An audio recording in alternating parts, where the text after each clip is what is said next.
তেহরানের ল্যাবরেটরি থেকে বেরিয়ে এলো এমন এক দানব যা বদলে দিতে পারে যুদ্ধের সমীকরণ। ইরান যা করে দেখালো তাতে হতবাক গোটা বিশ্ব। মধ্যপ্রাচ্যের আকাশে এখন তেহরানের নতুন আতঙ্কের নাম। মধ্যপ্রাচ্যের আকাশে যা ঘটল তা রীতিমতো কাঁপিয়ে দিল বিশ্লেষকদের। একটি মিসাইল, অথচ ভেতরে লুকিয়ে তিনটির প্রাণঘাতী শক্তি। চোখ কপালে তোলার মতো তথ্য দিয়েছে ইরানি গণমাধ্যম প্রেস টিভি। তাদের দাবি, তেহরান এমন এক হাইব্রিড মিসাইল প্রযুক্তি উন্মোচন করেছে যেখানে একটিমাত্র মিসাইলে মিশে গেছে তিনটি ভিন্ন মিসাইলের সক্ষমতা। সম্প্রতি প্রকাশিত উৎক্ষেপণ চিত্রে প্রথমবারের মতো ধরা পড়েছে এই ভয়ঙ্কর অস্ত্র, যার নাম দেওয়া হয়েছে হজ কাশেম বুস্টার।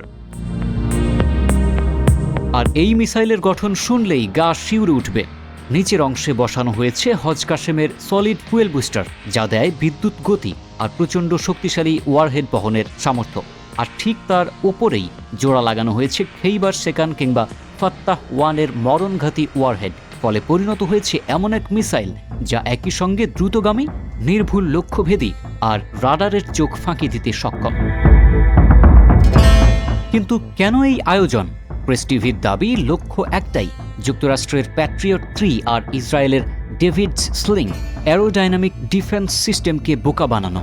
মনে আছে তো ইরান ইসরায়েল সাম্প্রতিক সংঘাতে খেইবার সেকান দিয়ে চমক দেখিয়েছিল তেহরান? এর কঠিন জ্বালানি প্রযুক্তির কারণে চোখের পলকে উৎক্ষেপণ আর দীর্ঘ সময় প্রস্তুত রাখার সুবিধা তখনই বুঝিয়ে দিয়েছিল তেহরান সহজ প্রতিপক্ষ নয়। বিশ্লেষকরা বলছেন, তিনটি আলাদা মিসাইল প্রযুক্তিকে এক করার এই সাহসী পদক্ষেপ একটাই বার্তা দিচ্ছে, যুক্তরাষ্ট্রের সাম্প্রতিক হামলার পরও ইরানের মিসাইল সক্ষমতা কেবল অক্ষতই নয়, বরং আরও ধারালো, আরও উদ্ভাবনী হয়ে উঠেছে।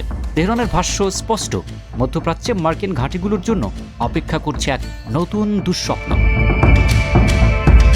একটা কথা না বললেই নয়, এইসব তথ্য এসেছে ইরানি সরকার নিয়ন্ত্রিত প্রেস টিভির মাধ্যমে, যা এখনও স্বাধীনভাবে যাচাই করা যায়নি। পশ্চিমা বা নিরপেক্ষ সামরিক বিশ্লেষকদের পক্ষ থেকে এখনও কোনো আনুষ্ঠানিক প্রতিক্রিয়া মেলেনি। মধ্যপ্রাচ্যে যখন উত্তেজনার পারদ ক্রমশ ঊর্ধ্বমুখী, ঠিক তখনই ইরানের এই ঘোষণা পুরো অঞ্চলের নিরাপত্তা পরিস্থিতিকে ঠেলে দিতে পারে আরও জটিল সমীকরণের দিকে।